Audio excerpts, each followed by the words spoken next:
Nigeria is approaching another political crossroads, and at the center of it stands one of the most controversial figures in modern Nigerian history, Nnamdi Kanu. What if President Bola Ahmed Tinubu makes a move nobody saw coming? What if, before the 2027 elections, the federal government releases the leader of IPOB? And we're calling on Tinubu as a father who knows what to do to help us release Nnamdi Kanu. Would it calm the southeast or ignite new political firestorms? Would it strengthen Tinubu's re-election strategy or fracture national unity? Is this about justice, security, or pure political calculation? In Nigeria, power is never just about elections. It's about timing, leverage, negotiation, and survival. Today, we're going beyond headlines. We're unpacking the political chessboard, we're examining the legal barriers, and we're exposing 3 realistic scenarios that could determine whether Kanu walks free before 2027. Because make no mistake, this decision, if it happens, could reshape Nigeria's political future. If you care about Nigeria's unity, power dynamics, and the strategy behind the scenes, hit that like button, subscribe, and stay till the end. In Nigerian politics, election cycles never truly end. The moment one presidential contest concludes, calculations for the next begin quietly behind closed doors. That is the context in which any discussion about the potential release of Nnamdi Kanu must be understood. It is not simply a legal matter or a security issue. It is a political equation tied directly to 2027. Bola Ahmed Tinubu emerged from the 2023 elections with a fragmented national mandate. The Southeast did not significantly align with him at the ballot box. That electoral reality matters because no incumbent president seeking re-election can afford to permanently concede an entire geopolitical zone. Even modest improvements in voter sentiment across Abia, Enugu, Ebonyi, and Imo could reshape national margins in a tightly contested race. Kanu, regardless of how one views him, represents more than a detained separatist figure. For many in the Southeast, he symbolizes frustration over perceived political exclusion and economic marginalization. His continued detention fuels narratives of injustice, while his potential release could alter the emotional temperature of the region. From a purely strategic standpoint, that symbolism carries weight. If Tinubu were to authorize or facilitate Kanu's release within a legal framework, the move could be positioned as national reconciliation rather than political concession. It could open space for dialogue, reduce the moral leverage of opposition figures who frame the administration as hostile to Igbo interests, and weaken boycott rhetoric that has periodically disrupted civic life in the Southeast. In electoral terms, even a small reduction in hostility could translate into meaningful political advantage. However, politics in Nigeria is never one-dimensional. The president must balance regional outreach with maintaining confidence among northern and southwestern power blocs that form the backbone of his coalition. Within parts of the north, IPOB is widely perceived not as a grievance movement, but as a destabilizing force. Any appearance of softness towards separatist agitation could generate backlash among conservative security constituencies. Tinubu's long career suggests he understands coalition management better than most, and he would not lightly risk fracturing the alliances that delivered him power. Timing also becomes critical. A release too early in the electoral cycle might allow renewed agitation to reorganize politically. A release too close to 2027 might appear transparently transactional, undermining its credibility as a reconciliation gesture. Political strategy is often about sequencing decisions so that benefits mature at the optimal moment. Ultimately, the political calculus revolves around one central question: would releasing Kanu produce greater national stability and electoral flexibility than maintaining the status quo? If internal polling and intelligence assessments suggest that tensions in the Southeast could meaningfully decline, then from a pragmatic standpoint, the option becomes politically rational. But political incentive alone does not determine outcomes. Security and legal realities impose limits that no president can ignore. While political incentives may exist, the path to releasing Nnamdi Kanu is constrained by legal structure and security doctrine. Nigeria operates under constitutional separation of powers, and high-profile national security cases cannot simply be overridden without consequences. The charges against Kanu, which include allegations connected to terrorism and threats to national unity, place the matter within a sensitive legal category that demands procedural caution. For President Tinubu to facilitate a release without appearing to undermine the judiciary, the process would likely need to pass through established legal channels. A court ruling that weakens the prosecution's case, procedural irregularities that compel dismissal, or a negotiated legal resolution would provide institutional cover. Such an outcome would allow the presidency to frame any release as compliance with the rule of law rather than executive interference. Security considerations are even more delicate. Intelligence agencies would conduct extensive risk assessments before advising any change in Kanu's detention status. The question they would confront is not emotional but strategic. Would release reduce instability or embolden hardline factions?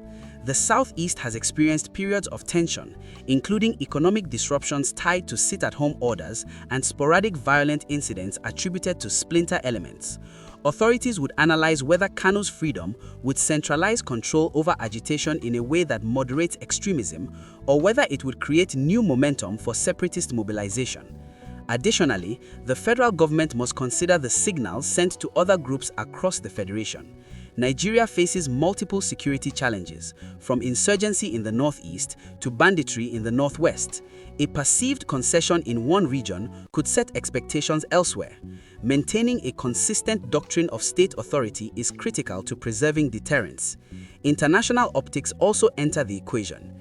Human rights organizations and foreign observers have scrutinized aspects of Kanu's detention. Nnamdi Kanu is a clear example. In 2022, Nigeria's Court of Appeal struck down the charges against him and ordered his release. The UN Working Group on Arbitrary Detention has also called for his unconditional release. Yet he remains in solitary confinement, in deteriorating health, and recently had to represent himself in court. A transparent, legally justified resolution could improve Nigeria's global narrative at a time when the country seeks foreign investment and economic credibility. However, any move perceived as politically motivated could equally damage institutional confidence. If release were to occur, it would almost certainly involve conditions. These might include restrictions on travel, limitations on public mobilization, or structured engagement with state authorities. The aim would be to balance personal liberty with national stability. Such arrangements are not uncommon in politically sensitive cases around the world. The essential reality is that presidents operate within systems, not above them. Tinubu's administration would need alignment between the executive branch, the judiciary, and the security establishment before taking a step of this magnitude. Even if political logic favors reconciliation, institutional caution could slow or reshape the process. The legal and security maze ensures that any potential release is not a simple switch to flip, but a carefully engineered sequence of decisions designed to minimize risk while maximizing stability. When political interest intersects with legal complexity, outcomes tend to follow structured pathways rather than dramatic gestures.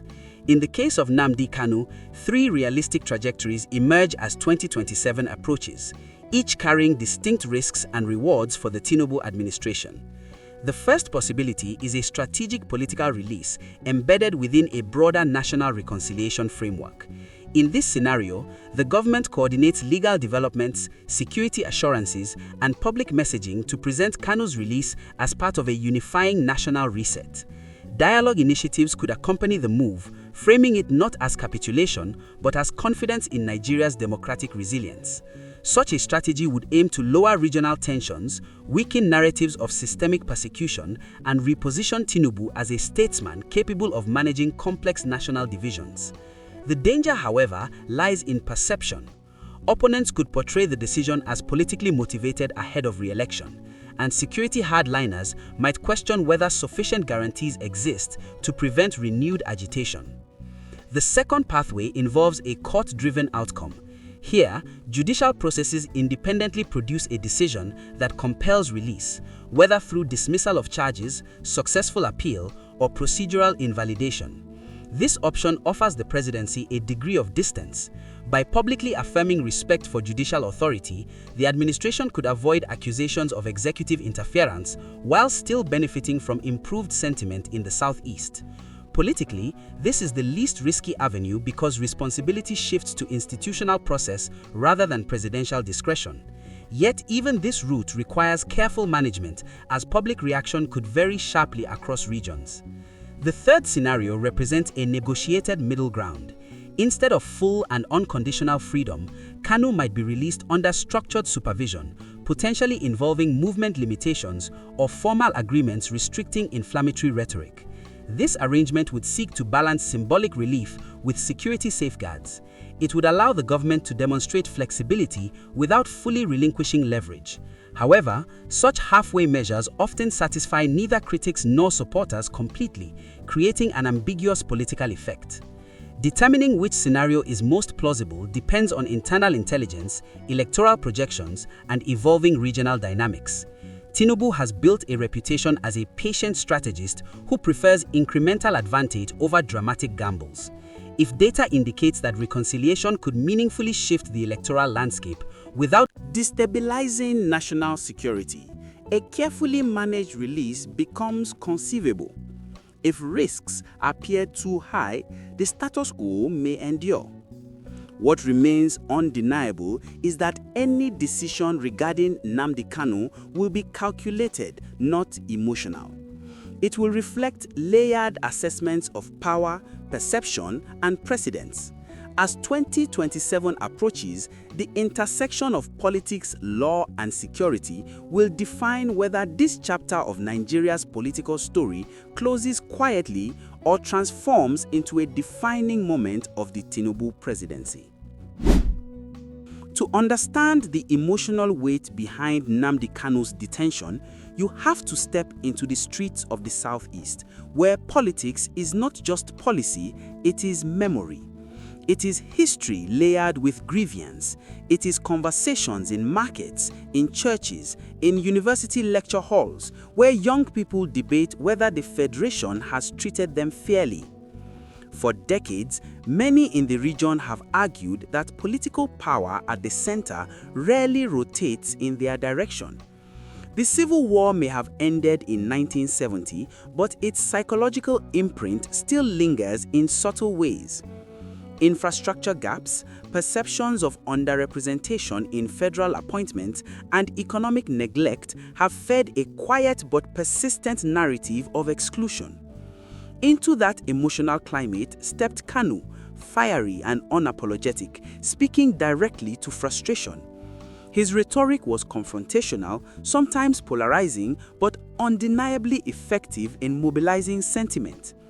When he was detained, his supporters did not simply see a man in custody, they saw validation of what they believed, that dissent from the region is treated differently. Now, imagine a scenario where President Tinubu authorizes a pathway to his release. The streets would not immediately erupt in celebration, nor would skepticism disappear overnight. Trust does not rebuild in a single announcement, but the symbolism will be profound. It will signal that dialogue is possible within the Federation's framework. However, symbolism cuts both ways.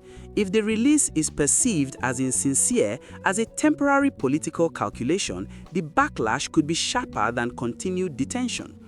The Southeast electorate is politically sophisticated.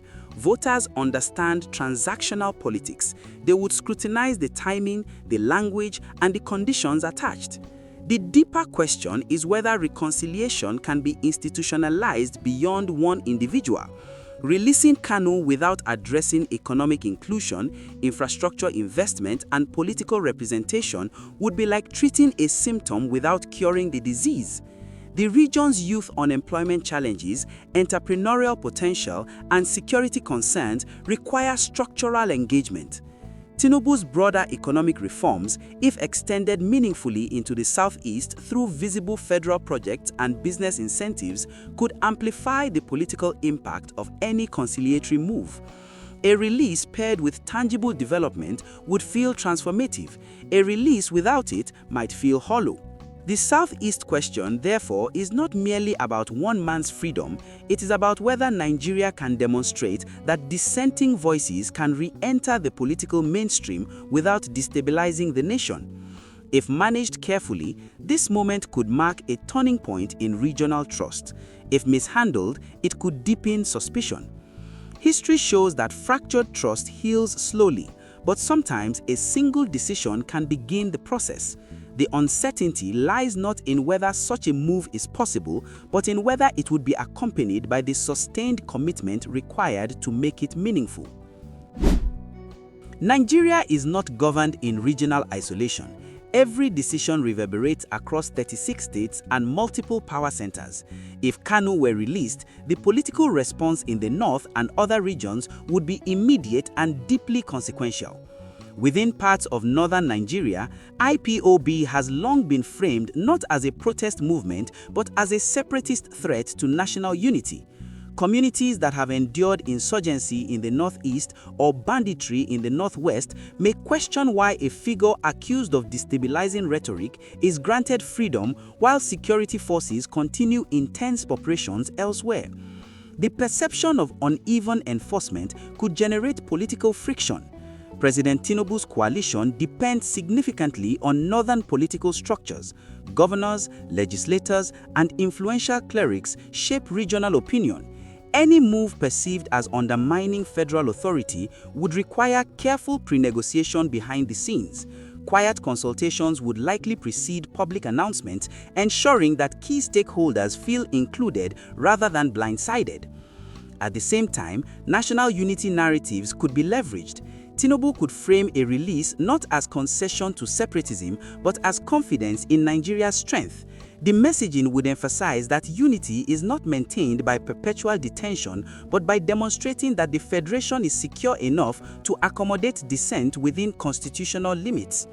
The media environment would amplify every reaction. Television panels, radio debates, and social media campaigns would dissect motives and predict consequences. Political opponents might accuse the administration of opportunism. Supporters would portray it as courageous leadership. Beyond politics, security agencies would remain vigilant. Any resurgence of inflammatory rhetoric or mobilization would be scrutinized intensely. The government's credibility would hinge on whether stability improves or deteriorates in the aftermath. Balancing these competing pressures requires strategic choreography. Tinubu's political career has been built on coalition management from Lagos state politics to national alliances. He understands that Nigeria's diversity demands constant equilibrium. A decision regarding Kanu would test that skill at the highest level. In a federation as complex as Nigeria, leadership often means choosing which risks are worth taking. The North's reaction, combined with broader national sentiment, could determine whether a release strengthens Tinubu's image as a unifier or exposes him to accusations of inconsistency. The federation is like a delicate instrument. Adjust one string and the entire sound changes. The question is whether this adjustment would produce harmony or discord. As 2027 approaches, every major decision by the Tinubu administration will be filtered through one lens: legacy. Presidents do not merely seek re-election, they seek historical positioning. How will this chapter be remembered? If Kanu remains detained through 2027, Tinubu may project firmness, signaling that national unity is non-negotiable. Stability through continuity can appeal to voters who prioritize security above all else, but it may also leave unresolved tensions in the southeast, allowing opposition figures to frame the administration as unyielding. If Kanu is released under structured conditions, the narrative shifts dramatically. Tinubu could claim to have reduced a long-standing flashpoint through pragmatic engagement. He could present himself as the leader who turned confrontation into conversation. In a competitive electoral environment, that repositioning might matter. Yet, the ultimate calculation extends beyond ballots. Nigeria's long-term cohesion depends on whether grievances are channeled into democratic participation rather than separatist rhetoric.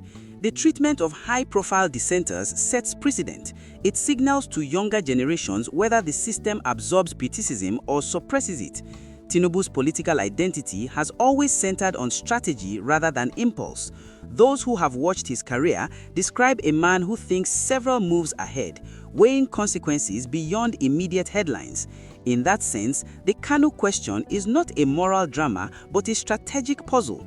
Will release diminish agitation or legitimize it? Will detention preserve authority or perpetuate resentment? Will voters interpret reconciliation as strength or weakness? These are the calculations unfolding quietly within the presidency. As citizens, observers, and voters, we often see only the surface: court dates, press statements, political rallies. Beneath that surface lies a matrix of intelligence briefings, polling data, diplomatic consultations, and coalition negotiations. The path chosen will ripple beyond 2027. It will influence how future administrations handle dissent, how regions interpret federal power, and how Nigeria defines unity in a diverse society. In the end, this is not just about one individual. It is about the evolving character of Nigerian democracy. The decision, whenever it comes, will reveal much about how power is exercised and how history will remember this presidency.